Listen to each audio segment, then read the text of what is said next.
جب بندہ گناہ سے بچنے کی کوشش کرتا ہے تو قدرت کی رحمت اس کو ڈگمگانے سے سنبھال لیا کرتی ہے، اللہ مدد کرتا ہے۔ لاسٹ جو بات اختتام کو کرنے جا رہا تھا، سنے بہت خوبصورت سی بات یاد آئی ہے۔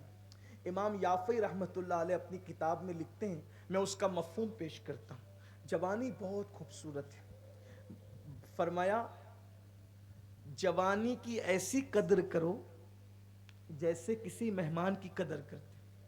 ہر مہمان جانے کے لیے آتا ہے، تو جوانی بھی وہ مہمان ہے جو چلی جائے گی۔ جوانی نہ کسی کے پاس ہمیشہ رہی ہے نہ ہمارے پاس ہمیشہ رہے۔ دھیرے دھیرے بال سفید ہوں گے، چہرے پہ جھریاں پڑے گی، چہرے کی جلد لٹکے گی، صحت سمٹے گی، کبھی یہ درد، کبھی وہ درد، کبھی وہ درد۔ آج جوانی میں عبادت نہیں کر رہے ہو، یہ سوچ کے بڑھاپے میں کریں گے۔ بڑھاپا عبادت کے لیے نہیں ہوتا، اس لیے کہ بڑھاپے میں تو رکوع میں کمر بھی جھکنے کو تیار نہیں ہوتی ہے نا۔ ایک وقت آئے گا، اپنی جوانی گزرنے کے بعد پچھتاؤ گے۔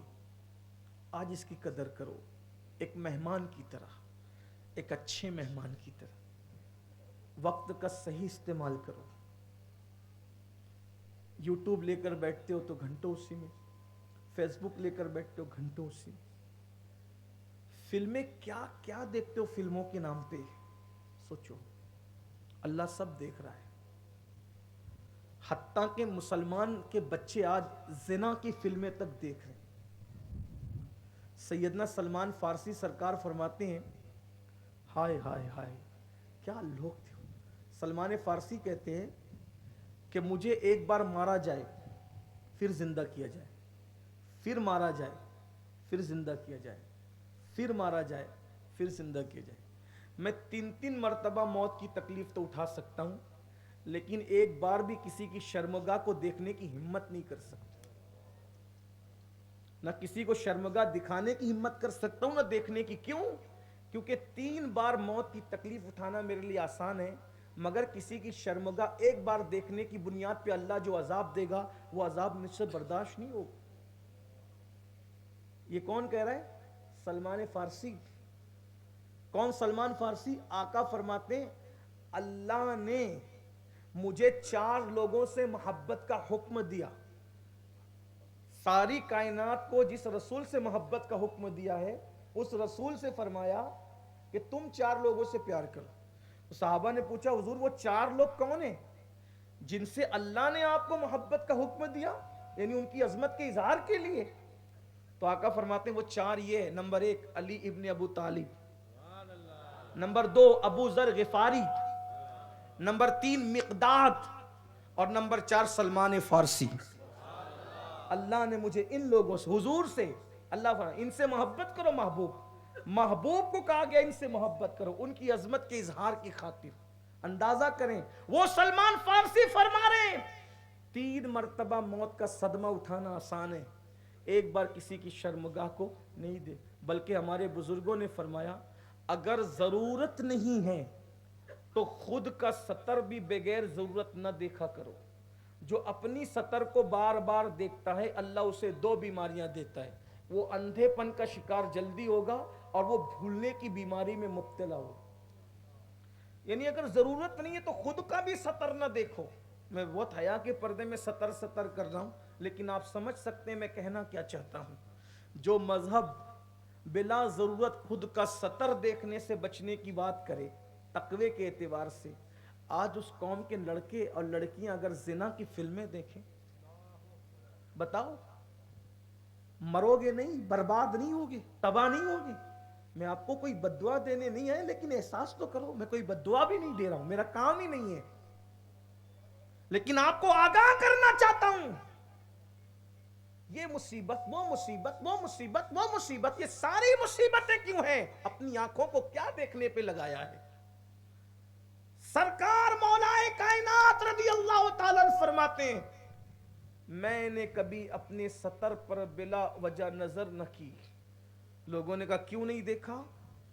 فرمایا جن آنکھوں سے رسول اللہ کو دیکھتا ہوں وہ آنکھیں سطر پہ پڑ جائے میرے عشق کو گوارا نہیں ہے. سوچیں ذرا، غور فرمائیں، موبائل میں کیا بھر کے رکھا ہے، رات رات بھر اللہ پاک لعنت برساتا ہے ایسے لوگوں پہ. اور زنا دیکھتے ہیں تو پھر زنا کرنے کی طرف بھی طبیعت ابھرتی ہے. آج جو زنا عام ہو رہا ہے اس میں سب سے بڑی گندی فلموں کا عمل دخل ہے. شادی سے پہلے وہ سب کچھ کر گزر رہے ہیں لوگ جس کا تصور نہیں کیا جا سکتا. ہم مجبور ہیں، کیا کریں، بولنا ہے. جیسے مریض ہے ویسی دوا پیش کرنا ہے، ورنہ ان بزرگوں کے تقدس کی وجہ سے ان عنوان پہ بولنے کو جی نہیں چاہتا. لیکن کریں کیا؟ جو قوم آگ لگا چکی ہو اپنی جوانی کو، جو قوم تباہ کر چکی ہو اپنی جوانی کو. جوان کسی قوم کا سرمایہ، جوان کسی قوم کی آبرو، جوان کسی قوم کی ترقی کا سبب، جوان کسی قوم کے لیے انقلاب کا عظیم اللہ اکبر سرمایہ. آج ان جوانوں کا سب کچھ لٹ چکا. زنا زنا، گندی فلمیں، گندی تصویریں، یوٹیوب، فیس بک، واٹس ایپ، اسی میں ڈوب گئے. اور پھر کہتے ہیں ہم عاشقان رسول ہے. ارے عاشق تو وہ ہوتا ہے جس کو محبوب کے سوا کسی سے کوئی غرض ہی نہیں ہوتی. وہ تو محبوب کے سوا کسی کو دیکھنا ہی نہیں چاہتا. تیرے طلبوں میں جو ہے غیر کا منہ کیا دیکھے، تیرے قدموں میں جو ہے غیر کا منہ کیا دیکھے. کون نظروں پہ چڑھے دیکھ کے تلوا تیرا. جو رسول اللہ کے قدموں میں ہے وہ کسی کا چہرہ بھی دیکھنا نہیں چاہتا کہ مجھے کیا غرض کسی کے چہرے سے، کیونکہ میں تو یار کے تلووں میں گم ہوں. یار کا تلوہ مجھے فرصت نہیں دیتا کسی کو تکنے کے لیے. کیوں؟ اس لیے کہ کسی محجبین کا چہرہ بھی اتنا خوبصورت نہیں ہو سکتا جتنا اللہ نے میرے محبوب کے تلوے کو خوبصورت بنایا ہے. آسماں گر تیرے تلووں کا نظارہ کرتا، روز ایک چاند تصدق میں اتارا کرتا. چھپ گیا چاند نہ آئی تیرے دیدار کی تاب، سامنے گر کبھی ہوتا بھی تو سجدہ کرتا. دور رسالت میں کسی نے کسی سے کہا آج چاند نکلا نہیں. کسی عاشق نے کہا شاید آج تلوہ مصطفیٰ سے چادر ہٹ گئی ہوگی اس لیے چاند کو نکلنے کی ہمت نہ ہوئی. میرے امام تو کہتے ہیں کہ خورشید تھا کس زور پر کیا بڑھ کے چمکا تھا قمر. خورشید کہتے ہیں سورج کو، خورشید تھا کس زور پر کیا بڑھ کے چمکا تھا قمر. ادھر سورج کہہ رہا تھا میں خوبصورت، ادھر چاند کہہ رہا تھا میں خوبصورت. ادھر آمینہ کے لال کے چہرے سے پردہ اٹھا، یہ بھی نہیں وہ بھی نہیں. خورشید تھا کس زور پر کیا بڑھ کے چمکا تھا قمر، بے پردہ جب وہ رخ ہوا یہ بھی نہیں وہ بھی نہیں. کیا حسن والا رسول ہے. ایسے حسن والے جمال والے رسول کا کلمہ پڑھ کے زنا کی فلمیں. کبھی تصور تو کرو جس وقت حضور کا کوئی امتی نرم گدوں پہ لیٹ کر زنا کی فلم دیکھتا ہوگا اس وقت رسول اللہ کے دل پہ گزرتی کیا ہوگی. مولوی صاحب کو دھوکہ دے سکتے ہو، پیر صاحب کو، آمینہ کے لال کو دھوکہ نہیں دے سکتے. کیوں؟ کیونکہ جس کی نگاہ سے اللہ کی ذات نہ چھپی اس کی نگاہ سے ہماری رات کیسے چھپ سکتی ہے. حضور کی بارگاہ میں جب شفاعت کی بھیک مانگنے جاؤ گے اگر اللہ کے رسول نے چہرہ پھیر لیا تو کیا ہوگا. تو میں جو آخری بات کرنے چلا تھا بات طویل ہو رہی، ختم کروں. ہمارے برادر عزیز بڑے مخلص ہمارے ساتھی کرم فرما جناب عبدالرزاق صاحب قادری، ان کا حکم تھا کہ ہمیں وقت پہ پروگرام ختم کرنا ہے تو جو ٹائم تھا ہم اس سے بہت آگے نکل گئے تو بات ختم کہیں نہ کہیں تو کرنی ہوگی. لیکن امام یافعی والی ایک بات سن لے، بات ختم کرتا. ارادہ کریں سچا، منافقانہ نہیں، سچا میں نے گناہ سے بچنا ہے، سچا ارادہ. پھر دیکھو میرے اللہ کا کرم کیسے ہوتا ہے. خدا کی رحمت ہاتھ نہ تھام لے تو پھر کہنا، مصطفیٰ جان رحمت کا کرم ہاتھ نہ تھام لے تو پھر کہنا. اور یہ جو زنا کی فلمیں دیکھتے ہیں اور زنا کرتے ہیں نا، فرمایا گیا بزرگوں نے فرمایا جو زنا کرتے ہیں زنا دیکھتے ہیں اگر وہ توبہ نہیں کریں گے تو اللہ ان کے گھر میں لنگڑی لولی عیبی اولاد پیدا کرے گا. اب اس کا یہ مطلب نہیں کہ جن کے گھر میں عیبی اولاد ہو تو آپ اس پہ شک کرنے لگو کس نے ایسا کیا ہوگا، ایسا نہیں. کچھ لوگوں کو اللہ سزا کے طور پہ لنگڑی لولی عیبی اولاد دیتا ہے. اور کچھ لوگوں کو امتحان کے طور پہ دیتے.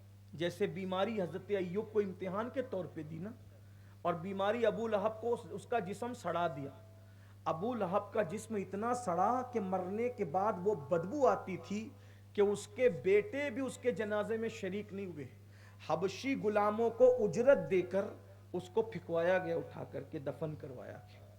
اس کو بھی بیماری ملی, حضرت ایوب علیہ السلام کو بھی ملی, لیکن اس کی بیماری سزا تھی, ایوب علیہ السلام کی بیماری اللہ کا امتحان تھا. دونوں میں فرق ہے. تو سب کو ایک لکڑی سے ہانک نہیں سکتے, لیکن 98% لوگ, 98% لوگ جن کے گھروں میں عام طور پہ لنگڑی لولی ایبی اولاد پیدا ہوتی ہے, اس کی وجہ زنا دیکھنا, زنا کرنا. آقا علیہ السلام نے فرمایا اللہ اکبر لا الہ الا اللہ, فرمایا کچھ لوگوں کی تو آنکھیں بھی زنا کرتی ہے. ہائے ہائے ہائے, جو آنکھ زنا کرتی وہ اللہ کا دیدار کیسے کرے گی؟ جو آنکھ زنا کرتی وہ رسول اللہ کا دیدار کیسے کرے؟ آقا نے فرمایا کچھ لوگوں کی آنکھیں بھی زنا کرتی. یا رسول اللہ آنکھیں بھی زنا کرتی؟ فرمایا ہاں, جو آنکھیں حرام چیزوں کو دیکھتی ہے وہ آنکھیں زنا کرتی, وہ آنکھیں زانی ہیں. زانی بنا دیا نا اپنی آنکھوں کو. اللہ کی بارگاہ میں توبہ کر لو. موت سر پہ کھڑی ہے, موت کی تلوار سروں پہ لٹک رہی ہے, پتہ نہیں کب بلاوا آ جائے. ابھی بیٹھا تھا ابھی چلا گیا, سوتے سوتے چلا گیا, کھاتے کھاتے چلا گیا. زندگی کا کوئی بھروسہ نہیں ہے. غرور میں مت رہنا کہ کس کو کتنی زندگی ملی. زندگی موت و حیات کا اختیار ہمارے ہاتھ میں نہیں. پتہ نہیں میں بول رہا ہوں کب تک بول سکوں, آپ بیٹھے کب تک بیٹھیں گے. حقیقت ہے موت آنی ہے, تیاری کرو, اللہ رسول کو راضی کرو, سچی توبہ کرو, استغفار کرو, اپنے اللہ کو مناؤ, اپنے اللہ کو راضی کرو. سب سے زیادہ آسان جس کو منانا ہے وہ میرے اللہ کو منانا ہے. شرمندگی کے 2 آنسو سچے دل سے پیش کر لو, میرا اللہ راضی ہو جاتا ہے, وہ مان جاتا ہے, وہ توبہ قبول کر لیتا ہے, توبہ کا قبول کرنے والا ہے. امام یافعی رحمۃ اللہ علیہ لکھتے ہیں ایک بزرگ بوڑھے ہو گئے تھے, ان کا پورا بدن مہکتا تھا. وہ جو کپڑے پہنتے تھے وہ کپڑے بھی مہکتے تھے, وہ جس گلی سے گزر جاتے تھے گلیاں بھی مہکتی تھی, جب مسجد میں آتے تھے تو پوری مسجد مہکتی تھی. ان کی مہک اور خوشبو کی وجہ سے لوگوں نے ان کا نام رکھ دیا تھا حضرت مسکی. عربی میں مشک کو مسک کہتے ہیں, ان کا نام کیا رکھا تھا؟ حضرت مسکی. اپنے الفاظ کے جامع میں امام یافعی کی بات پیش کی. یہ امام یافعی کون ہے؟ یہ امام یافعی وہ ہیں جو غوث پاک کے مرید ہیں, یعنی انہوں نے غوث اعظم کے دیکھنے والوں کو دیکھا ہے. بڑے عظیم بزرگ امام یافعی. تو ان کا نام مسکی تھا. تو ظاہر سی بات ہے بہت مہکتے تھے, مسجد مہکتی تھی, گلیاں مہکتی تھی, گھر مہکتے تھے. تو لوگوں نے ان سے کہا او مسکی, تم خوشبو لگانے پر اتنے پیسے خرچ کرتے ہو, یہ فضول خرچی نہیں ہے؟ اتنا خرچہ کرتے ہو مہکنے کے لیے؟ انہوں نے ایک دن پوچھنے والے جوانوں کو ہنس کے کہا کہ بابا میں تو کبھی عطر لگاتا ہی نہیں, تم پیسے خرچ کرنے کی بات کرتے ہو, میں نے کبھی عطر لگایا نہیں. کہا پھر یہ خوشبو؟ کہا اس کے پیچھے ایک داستان ہے, اگر سننا چاہتے ہو تو سنو. ان لوگوں کو کہا, آپ بھی ماشاءاللہ اتنے باذوق ہیں کہ انہوں نے ان سے کہا لیکن آپ بھی کہہ رہے ہیں چلیں حضرت مسکی کی بات میں بیان کرتا ہوں. تو کہا اگر سننا چاہتے ہو ان جوانوں کا سنو. کہا کیا؟ تو مسکی کہتے ہیں میں جوان تھا, اب بہت مالدار باپ کا بیٹا تھا, دولت تو اب بھی ہے میرے پاس لیکن بہت مالدار باپ کا بیٹا, اور ابھی بھی خوبصورت ہوں, اس وقت بھی خوبصورت تھا, جوانی میں زیادہ ہی حسن تھا, خوبصورتی تھی. میرے ابا کو کسی نے مشورہ دیا اتنا خوبصورت بیٹا ہے, اتنی دولت ہے آپ کے پاس, اس کو کسی اچھے تاجر کے ہاتھ کے نیچے رکھو تو یہ تجارت سیکھے گا. پریکٹس بہت ضروری ہوتی ہے نا کسی کام کے لیے, تجربے کے لیے. کسی اچھا مفتی بننا ہے تو اچھے مفتی کے ہاتھ کے نیچے کام کرو, اچھا ڈاکٹر بننا ہے تو اچھے ڈاکٹر کے ہاتھ کے نیچے پریکٹس کرنی پڑتی ہے, اور اچھے خطیب بننا ہے اچھے خطیبوں کے ساتھ رہنا پڑتا ہے, تو بہت کچھ کرنا پڑتا ہے. تو کہا اچھے تاجر کے پاس رکھو. میرے ابا نے مجھے کپڑے کے تاجر کے پاس رکھ دیا, یہ میرا بیٹا ہے جوان ہو رہا ہے, اس کو کچھ تجارت سکھا. میں صبح صبح دکان پہ بیٹھا تھا, ایسے میں بڑھیا آئی اور اس بڑھیا نے کہا کہ کچھ کپڑے ہمیں چاہیے, خریدنے کپڑے. یہ بہت اچھی کوالٹی نکالی، اور نکالنے کے بعد کہا کہ یہ کسی کو ساتھ میں بھیج دو، کوئی ساتھ میں چلا جائے میرے ساتھ، جو پسند آئیں گے وہ کٹوا لیں گے، بقیہ بھیج دیں گے۔ تو میں ہی تھا دکان پر، تو دکان کے مالک نے کہا تم چلے جاؤ۔ میں گیا تو چونکہ وہ کپڑا خریدنے والے لوگ تھے، لیکن جب میں پہنچا وہاں تو ایک تخت پر بڑی خوبصورت حسین و جمیل حسن کی ملکہ ایک لڑکی بیٹھی تھی۔ میں نے جیسی کپڑے کا تھان پھینکا تو اس نے مجھے کپڑا دیکھنے کی بجائے میری طرف دیکھ کر اس کی نیت بدل کی۔ خوبصورت تو تھا ہی، جوان بھی تھا، تو اس نے مجھے گناہ کی دعوت دی۔ گناہ سے مراد زنا کی دعوت دی۔ اگر کسی کو اللہ نہ کرے زندگی میں کوئی زنا کی دعوت دے، اس کو چاہیے کہ وہ جل جانا گوارا کرے، لیکن زنا کرنا گوارا نہ کرے، بڑے سے بڑا نقصان اٹھا لے، اس لیے کہ یاد رکھنا زنا کرنے کے بعد انسان کے دل پہ گناہ کا جو دھبا لگتا ہے، 7 سمندروں کا پانی بھی اس کو کبھی دھل نہیں سکتا۔ بہت بدترین سزا ہے۔ بلکہ صوفیہ فرماتے ہیں زنا کرنے والے زانی کی نسلوں میں اس گناہ کا اثر باقی رہتا ہے، نسلیں بھگتتی ہے اس سے۔ اگر اپنی نسلوں کا بھلا چاہتے ہیں لوگ، حالانکہ اس محفل میں ایسے لوگ نہیں ہیں کیونکہ زانی لوگ ایسی محفل میں نہیں آتے، لیکن آپ لوگوں کو مخاطب کر کے جو لوگ یہ برائی کرتے ہیں ان کو سدھارنا مقصود ہوتا ہے، ورنہ شرابی لوگ تو محفل میں آتے ہی نہیں، زانی لوگ تو محفل میں آتے ہی نہیں، برے لوگ تو محفل میں آتے ہی نہیں، مگر وہ تو سوتے پڑے رہتے ہیں، جرائم کرتے رہتے ہیں، مجرم کیوں آئے گا؟ یہاں تو اچھے لوگ آتے ہیں۔ لیکن اچھے لوگوں کو بھائی ویکسین تو صحت مند لوگوں کو ہی لگتا ہے نا، ویکسین کس کو لگتا ہے؟ ٹیکہ کس کو لگتا ہے؟ جس کو بیماری نہیں ہوتی اس کو لگتا ہے، کیوں؟ تاکہ آگے بیماری نہ لگے۔ اس کو ٹیکہ حفظ ما تقدم، حاجی لوگ حج کو جاتے ہیں تو ٹیکہ لگاتے ہیں، کیوں؟ وہاں ہر قسم کے لوگ آئیں گے، بیمار لوگوں سے ملاقات ہوئی، یہ بیمار نہ پڑ جائے، اس لیے اس کو ٹیکہ لگاتے ہیں کہ نہیں لگا؟ تو یہ ٹیکہ ہے کہ کبھی زندگی میں اللہ نہ کرے ایسا موڑ آ جائے کہ کروڑوں روپے پیش کی جائے، دامن بچا لینا، آبرو بچا لینا۔ اور اگر مائیں اور بہنیں بھی سن رہی ہو تو میری ان سے بھی گزارش ہے، بہت لالچ دی جاتی ہے اسکول میں، کالجوں میں، محلوں میں، شادی کی لالچ، گھر بسانے کی لالچ، اس کی یاد رکھنا۔ ایک ایمان والے کے پاس ایمان کے بعد سب سے بڑا سرمایہ اگر کوئی ہے تو اس کی آبرو ہے۔ سب لٹ جائے مل جاتا ہے، آبرو لٹ جائے کبھی نہیں ملتی۔ اور زنا کی نحوستیں اللہ توبہ کی توفیق دے ان کو جنہوں نے یہ کام کیا، نسلوں تک اس کی برائی رہتی، بدی رہتی۔ بلکہ اب کچھ لوگ تو اتنے نیک ہوتے ہیں پھر بھی پریشان رہتے ہیں، وجہ تو بزرگوں نے فرمایا بہت سی وجوہات میں سے ایک وجہ یہ بھی ہے، اوپر ان کی پشتوں میں کسی نے زنا کیا ہوگا، اس زنا کی نحوست اب بھی بے برکتی کی شکل میں ان کی نسل میں باقی۔ اب کیا سمجھ؟ لوگ آج 2 منٹ کی لذت کے لیے نسلیں برباد کر رہے ہیں، نسلیں تباہ کر رہے ہیں۔ لوگوں کو سب کھیل تماشا لگتا ہے، اپنی زندگی 3 گھنٹے کی فلم نہیں ہے میری قوم کے جوانوں، ہمیں تو مکمل جینا ہے، ہمیں بھی جینا ہے، ہماری نسلوں کو بھی جینا ہے۔ اوپر کی نسلیں نیک کام کریں تو نیچے کی نسلوں تک برکتیں باقی رہتی ہے، اور اوپر کی نسلیں پاپ کریں تو وہ پاپ کی نحوست بھی نیچے تک باقی رہتی ہے۔ اس لیے اللہ کی بارگاہ میں توبہ کر لو، زندگی اللہ نے دی ہے غنیمت جانو، توبہ کر لو۔ تو حضرت مسکی کہتے ہیں ان جوانوں کو، میرے جوانوں میں نے کپڑے دکھائے، اس لڑکی کی نیت خراب ہو گئی، اس نے مجھے زنا کی دعوت دی، میں نے کہا میں زنا نہیں کروں گا۔ جوان تھے مگر اللہ کا خوف تھا، خدا کی خشیت، میں زنا نہیں کروں گا۔ اس لڑکی نے کہا تمہیں کرنا ہوگا۔ اب میں سمجھ گیا کہ شیطان اس پہ حاوی ہو گیا ہے۔ میں نے اس کو بہت نصیحت کی، اے لڑکی اللہ سے ڈر، مرنا ہے، قبر میں جانا ہے، اللہ کو منہ دکھا۔ لوگ قبر بھول گئے۔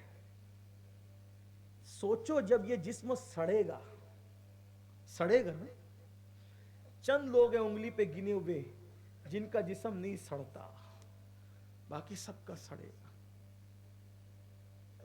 حرام کھانے والوں، راتوں میں میوزک اور گانے اور زنا اور ڈانس میں ڈوبنے والوں، ذرا سوچو جب بدن پہ مکھی چلتی ہے تو کتنی تکلیف ہوتی ہے، بدن پہ چونٹی کاٹتی ہے تو کتنی تکلیف ہوتی ہے، بدن پہ مچھر دوڑتا ہے تو کتنی تکلیف ہوتی ہے۔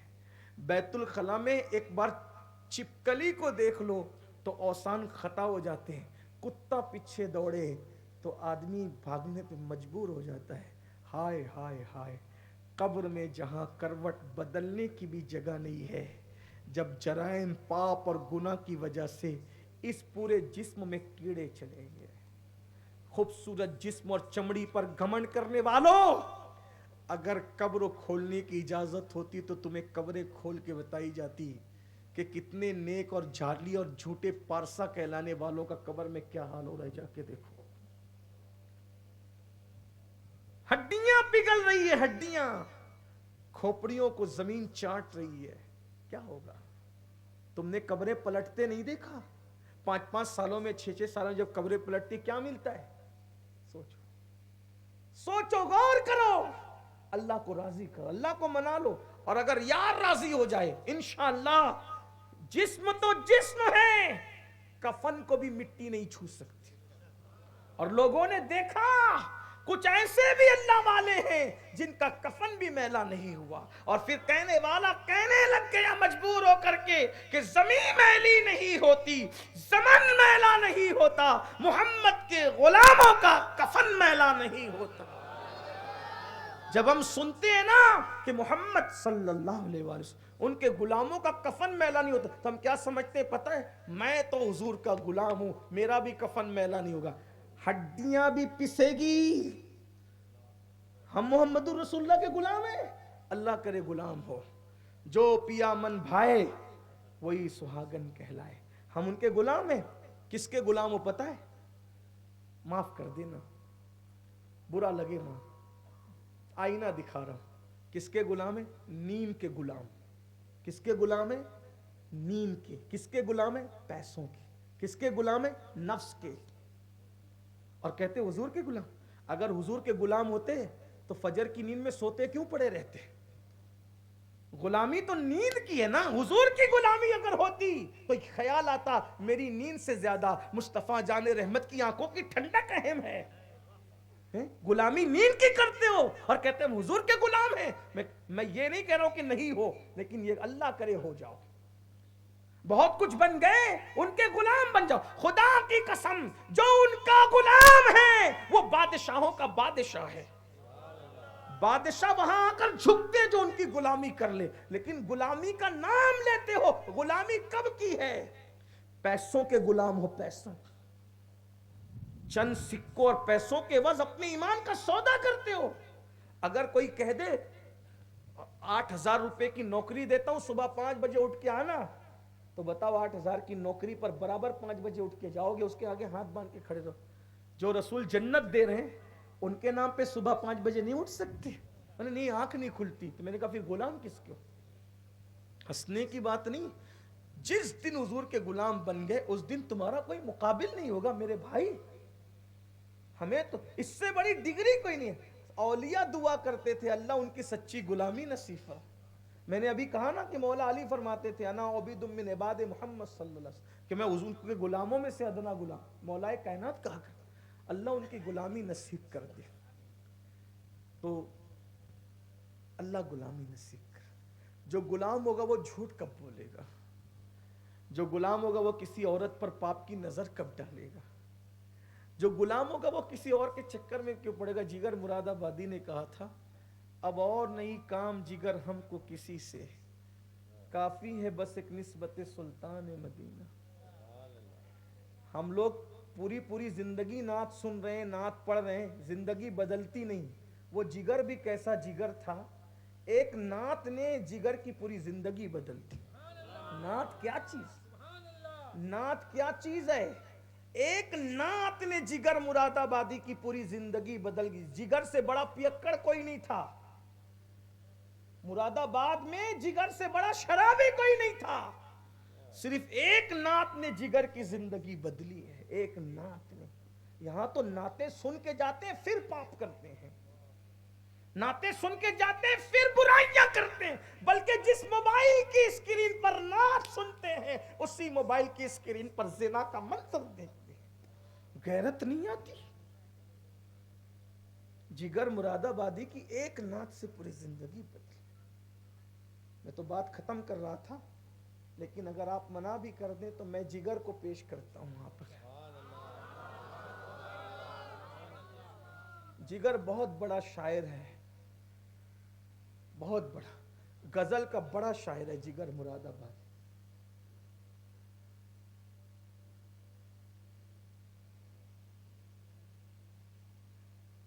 حیرت عشق نہیں،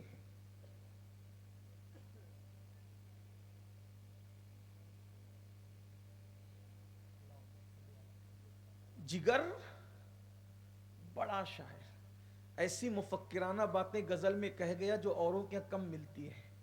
کہتے ہیں محو تسبیح ہی تو سب ہے مگر ادراک کہاں، محو تسبیح ہی تو سب ہے مگر ادراک کہاں، زندگی خود ہی عبادت ہے مگر ہوش نہیں۔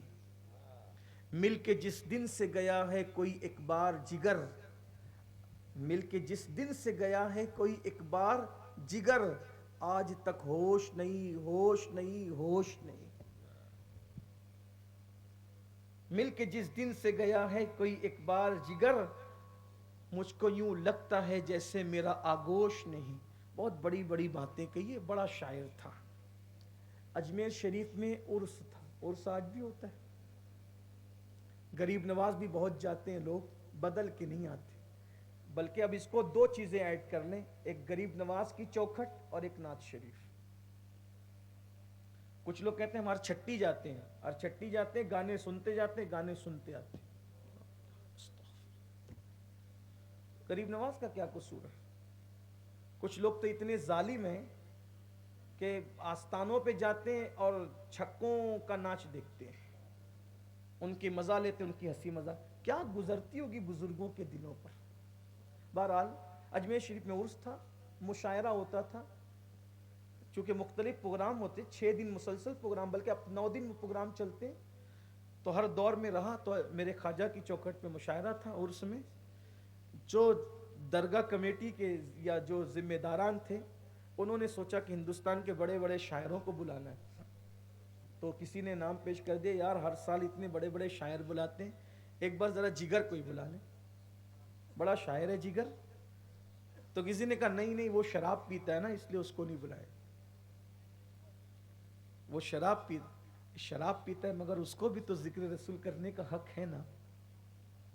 لیکن کہنے والوں نے کہہ دیا اس کو نہیں بلانا، بحث چلتی رہی کہ ایک کام کرو دعوت نامہ دے دو، چلو دیکھتے ہیں۔ جگر کے گھر پر اجمیر شریف سے عرس کا دعوت نامہ آیا کہ عرس کی تقریب میں جو ہر سال مشاعرہ ہوتا ہے وہ مشاعرہ ہوگا، اس لیے تمہیں آنا ہے۔ جگر نے وہ دعوت نامہ پڑھا، رو پڑے۔ شرابی تھا، بے غیرت نہیں تھا، شرابی تھا، بے غیرت نہیں تھا۔ ہماری طرح ہم لوگ بہت نیک بنتے ہیں لیکن ہے بے غیرت۔ سوچو یہ احساس تھا اس کا۔ دعوت نامہ آیا نا اجمیر شریف کا، نعت پڑھنا ہے، دعوت نامہ دیکھ کر اس کی سانسیں رک گئی۔ جگر میں نعت پڑھوں گا، میں نعت پڑھوں، جس حلق سے شراب گزرتی ہے جگر، میں اس زبان سے نعت پڑھوں گا؟ نہیں، میں کیسے پڑھ سکوں گا؟ اب میں نعت جس قلم سے میں اللہ اکبر شراب میں ڈوب کر غزل لکھتا ہوں، اس قلم سے محبوب کی نعت کیسے؟ پاپی تھا لیکن حضور کی عظمت دل میں زندہ تھی، مجرم تھا احساس زندہ تھا، ضمیر زندہ تھا، کیسے لکھوں گا کہ؟ دعوت نامہ دیکھتے جگر روتے روتے، پھر سوچتے، پھر تسلی ہوتی، پھر غسل کر کے بیٹھتے، قلم اٹھاتے، حضور کی نعت لکھتے، ہاتھ کانپ جاتا، عظمت تھی۔ آج کل نعتیں کھیل بن گئی ہے، کھیل، لوگوں نے تماشا بنا لیا ہے ذکر رسول کو، کچھ لوگوں نے بزنس بنا لیا ہے، مگر یاد رکھنا اللہ کی عدالت بہت قریب ہے، یوم الجزا میں سب کو کھڑے ہونا ہے، کون کیا ہے اللہ سب کو جانتا ہے۔ جگر قلم اٹھاتے نہیں لکھ پاتے، شراب پیتا رہوں گا یہ لکھوں گا نا. ایک دن ہمت کر کے جگر نے قلم اٹھایا, غسل کر کے بیٹھے اور نعت لکھنی شروع کی, اور ہمت کر کے نعت لکھنی شروع کی. نعت تھی ایک رند ہے اور مدحت سلطان مدینہ. رند کہتے ہیں شراب پینے میں. ایک رند ہے اور مدحت سلطان مدینہ, ہاں کوئی کرم رحمت سلطان مدینہ. ظاہر میں غریب الغربا پھر بھی یہ عالم شاہوں سے بھی بڑھ کر ہے سطوت سلطان مدینہ. اس امت آسی سے نہ منہ پھیر خدایا, نازک ہے بہت غیرت سلطان مدینہ. اب اور نہیں کام جگر ہم کو کسی سے, اب اور نہیں کام جگر ہم کو کسی سے, کافی ہے بس ایک نسبت سلطان مدینہ. ایک نعت لکھی اور جب نعت پوری ہوئی تو آنسو کی لڑیاں جاری تھی, اور پھر اللہ سے کہا اللہ آج تیرے محبوب کا نام زبان پہ آیا اور قلم پہ آیا, آج کے بعد کبھی شراب کی بوتل کو ہاتھ نہیں لگا. ایک نعت نے زندگی بدلی ہے. اجمیر شریف پہنچے, ہنگامہ تھا, شرابی کو اسٹیج پہ نہیں آنے دیں گے, نہیں آنے دیں گے, اس کو پڑھنے. غیرت تھی لوگوں میں. یہ پہنچے. اب وہ دور یوٹیوب فیس بک کا تو نہیں تھا کہ لوگ ایک دوسرے کو جانتے ہوں, قریب والا آدمی بھی نہیں پہچانتا تھا کہ کون کیا ہے, کیونکہ فیس عام طور پہ لوگوں کو جاننے میں نہیں تھے. اب ہنگامہ ہو رہا ہے کہ جگر نہیں آئے گا اسٹیج پہ. جگر تو اسٹیج پہ آ کے بیٹھ چکے. اچانک اعلان ہوتا ہے اب جگر مراد آبادی حضور کی نعت پڑھیں گے. تو کچھ لوگ کھڑے ہو گئے, ہم پڑھنے نہیں دیں گے. جگر نے کہا کیوں؟ اس لیے کہ تم شرابی ہو. کہا جس وقت نعت پوری ہوئی تھی اسی نعت کی برکت سے اللہ نے مجھے توبہ کی توفیق عطا. ایک نعت نے زندگی بدلی. غریب نواز کی چوکھٹ پر آنے کے تصور نے زندگی بدلی. کوئی بدلنا چاہے تو قدرت اس کے لیے راہیں پیدا کرتی. بات ختم کرتے ہیں. تو حضرت مسکی نے فرمایا ان جوانوں سے, جب اس لڑکی نے مجھے زنا کی دعوت دی, میں سوچنے لگا کہ بچوں کیسے. میں نے فوراً خیال آیا کہ ابھی تو کوئی ذہن میں پلان نہیں ہے بچنے کا, کچھ مہلت لے لیتے. میں نے کہا مجھے پیشاب آئی, استنجا لگی ہے, میں استنجا کے لیے جا سکتا ہوں؟ تو اس لڑکی نے کنیزوں کو آواز دی کہ اپنے آقا کو لے جاؤ اور اوپر استنجا کراؤ, نیچے مت کرانا بھاگ نہ جائے. اوپر گیا. وہ کہتے ہیں مسکی میں اوپر گیا, بیت الخلاء میں گیا, تو اللہ میں کیسے بچوں کیسے بچوں. مجھے سوچ میں آیا ایک کام کرتے ہیں, جو یہاں پر پاخانے کی گندگی پڑی ہے اس کو منہ پہ مل لیا, بدن پہ مل لیا, اور سوچا پاخانے کی گندگی تو پانی سے دھل جائے گی, مگر زنا کی گندگی کو 7 سمندر کا پانی بھی نہیں دھل سکتا. جب یہ گندگی لگا کر باہر آئے, مسکی کہتے ہیں, اور میں نے آنکھیں بڑی کی تو انہوں نے چلانا شروع کیا پاگل پاگل, اور جلدی سے مجھے ٹاٹ میں لپیٹ کر ایک باغ میں پھینک دیا. جب مجھے یقین ہو گیا کہ وہ ساری لڑکیاں پھینک کر چلی گئی, میں اٹھا, پورا بدن دھویا, گھر پہ آیا, غسل کیا. اتنی خوشی تھی, آج اللہ تو نے کتنے بڑے گناہ سے مجھے بچا لیا, شکرانے پڑھے. آنکھ میں خوشی کے آنسو تھے, رو رہا تھا. آنکھ لگی, دیکھا ایک خوبصورت جوان آیا ہے, اور وہ کہتا ہے کہ اے جوان تیرا واقعہ حضرت یوسف سے کتنا مشابہت رکھتا ہے نا, حضرت یوسف سے تیرا واقعہ کتنی مشابہت رکھتا ہے. ان کو برائی کی دعوت دی, وہ بھاگے, تجھے برائی کی دعوت دی, ان کے صدقے میں تو بھی بھاگا, اور تو نے اپنے پورے بدن پہ گندگی مل لی. اللہ کو تیری ادا پسند آئی, تو نے بدبو ملی نا زنا سے بچنے کے لیے. اللہ چاہتا ہے کہ اب تجھے خوشبو دے, ادھر آ, میں تجھ سے مصافحہ کروں. اس جوان نے مجھ سے مصافحہ کیا تو میرے ہاتھ مہکے, چہرے پہ ہاتھ پھیرا تو چہرہ مہکا, بدن پہ ہاتھ پھیرا تو بدن مہکا, اور میں خواب میں مہکا. میں نے پوچھا بزرگ آپ کون ہیں؟ مجھے مہکانے آ گئے. کہا میں جبریل ہوں, اللہ نے مجھے بھیجا ہے تجھے مہکانے کے لیے. کہا جب خواب سے میری آنکھ کھلی, میرا گھر مہک رہا تھا. اس دن کے بعد سے لے کے آج تک میں مہک رہا ہوں. ایک گناہ سے بچنے کے لیے میں نے گندگی ملی, اللہ نے مجھے کپڑے بھی مہکائے, جسم بھی مہکائے, جدھر جاتا ہوں مہک ہی مہک ہے. امام یافعی کہتے ہیں جب تک زندہ رہے جسم مہکتا رہا, مر گئے تو کفن بھی مہکا, دفن کر دیے گئے تو ان کی قبر بھی مہکتی رہی.